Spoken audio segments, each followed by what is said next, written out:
क्या अक्सर ये चिंता सताती है कि बच्चा पढ़ाई पर ध्यान नहीं दे रहा है? आज हम इसी आम परेशानी की जड़ तक जाएंगे और समझेंगे कि एक बच्चे की एकेडमिक जर्नी की नींव रखने के लिए सही रणनीति क्या हो सकती है। मेरा बच्चा पढ़ता ही नहीं है, ये शिकायत तो शायद हर दूसरे घर की कहानी है और पेरेंट्स के लिए ये सुनना काफी फ्रस्ट्रेटिंग भी हो सकता है। पर क्या हमने कभी ये सोचा है कि शायद प्रॉब्लम बच्चे में है ही नहीं, बल्कि हमारे देखने के नजरिए में है? असल में हर बच्चे के अंदर सीखने की एक जबरदस्त क्षमता होती है। असली सवाल यह है कि हम उस क्षमता को सही रास्ता और सबसे जरूरी सही समय पर कैसे दिखा रहे हैं। तो चलिए इस पूरे सफर को स्टेप बाय स्टेप समझते हैं। हम पेरेंट्स की चिंता से शुरू करेंगे, फिर मिडिल स्कूल के उन खास सालों को देखेंगे जो सब कुछ बदल देते हैं, और आखिर में बात करेंगे कि कैसे एक बच्चे को जिंदगी भर सीखने वाला बनाया जा सकता है। तो सबसे पहले उस आम गलती पर बात करते हैं जो जाने अनजाने में कई पेरेंट्स कर बैठते हैं, वो भी बहुत शुरुआत में। यहाँ दो अलग अलग अप्रोच हैं। एक तरफ वो सोच है जहां बच्चे से नर्सरी में ही नोबेल प्राइज की उम्मीद की जाती है और इस प्रेशर में उसका बचपन कहीं खो जाता है। और दूसरी तरफ है एक सही तरीका कि क्लास 7 तक बच्चे को बच्चा रहने दें, उसे नेचुरली ग्रो करने दें और फिर सही गाइडेंस देना शुरू करें।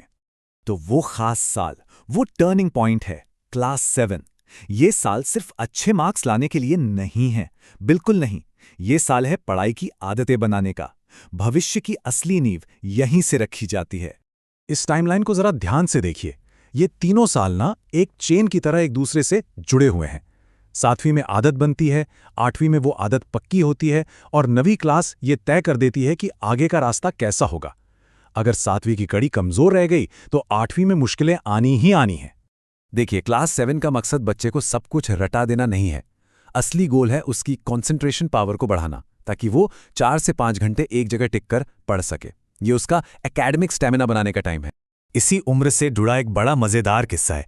क्लास 7 की ही बात है। एक टीचर ने क्लास में एक बच्चे को खड़ा किया और एक बहुत ही आसान सा सवाल पूछा। बच्चे ने थोड़ा डरते डरते जवाब दिया, India is a good citizen, मतलब भारत एक अच्छा नागरिक है। अब हंसी तो आती है, पर यह किस्सा हमें याद दिलाता है कि इस उम्र में बच्चे अभी बेसिक चीजें ही सीख रहे होते हैं। उन्हें डांट फटकार के नहीं, बल्कि पेशेंस की जरूरत होती है। तो ठीक है, क्लास 7 में आदतें बनाने पर काम हुआ। इसके बाद आता है अगला जरूरी पड़ाव, क्लास 8। यहां काम होता है समझ को और गहरा करने का, उस नींव को और मजबूत बनाने का। तो 8वीं क्लास का टारगेट क्या होना चाहिए? बस इतना कि टीचर क्लास में जो भी पढ़ा रहे हैं उसका कम से कम 70% बच्चे को समझ आ जाए। अगर इतना हो रहा है तो समझिए कि गाड़ी सही ट्रैक पर है। और ये बात समझना बहुत बहुत जरूरी है। अगर क्लास 7 में फोकस करने की आदत नहीं बनी ना, तो 8वीं तक आते आते बच्चा पूरी तरह से बिखर सकता है, वो पिछड़ सकता है। पिछले साल का असर यहां सीधा सीधा दिखता है। और अब हम आते हैं सबसे क्रिटिकल साल पर, 9वीं क्लास। ये वो आखिरी फाउंडेशन है जिस पर 10वीं और उसके बाद की पूरी पढ़ाई की इमारत टिकने वाली है। ये एक सीधी सी बात है जिसे हमें समझना होगा। अगर 9वीं क्लास बिगड़ गई तो उसका सीधा असर 10वीं पर पड़ेगा, वो भी बिगड़ेगी। इसीलिए एक्शन लेने का सही समय यही है। बच्चों को सिर्फ स्कूल के सिलेबस में बांधकर नहीं रखना है, बल्कि उन्हें आगे के लिए तैयार करना है।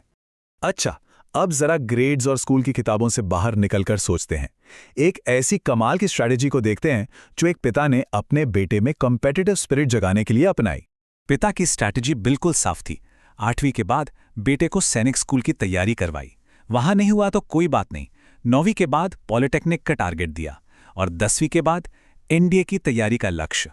हर बार लेवल थोड़ा ऊपर होता गया। और इस स्ट्रेटेजी का सबसे हैरान करने वाला हिस्सा था उस पिता का एटीट्यूड। वो अपने बेटे से कहते थे, तुम फेल होकर घर आओगे तो हम पार्टी करेंगे। ऐसा इसलिए नहीं कि वो उसे फेल होते देखना चाहते थे, बल्कि इसलिए ताकि बच्चे के मन से फेलियर का डर हमेशा के लिए निकल जाए। तो इस पिता की सोच के पीछे का असली मकसद क्या था? मकसद कोई एक एग्जाम पास करना था ही नहीं।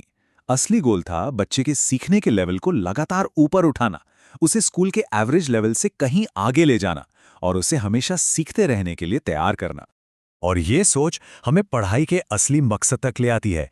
एक ऐसा मकसद जो स्कूल या कॉलेज में खत्म नहीं होता, बल्कि जिंदगी भर चलता है। ये एक बहुत ही पावरफुल आइडिया है। मैं समाज का विद्यार्थी हूं। इसका मतलब यह है कि हम सिर्फ टीचर नहीं हैं, बल्कि हम खुद हर दिन इस समाज से सीखते हैं, हमारे काम से, लोगों से, हमारे अपने एक्सपीरियंस से।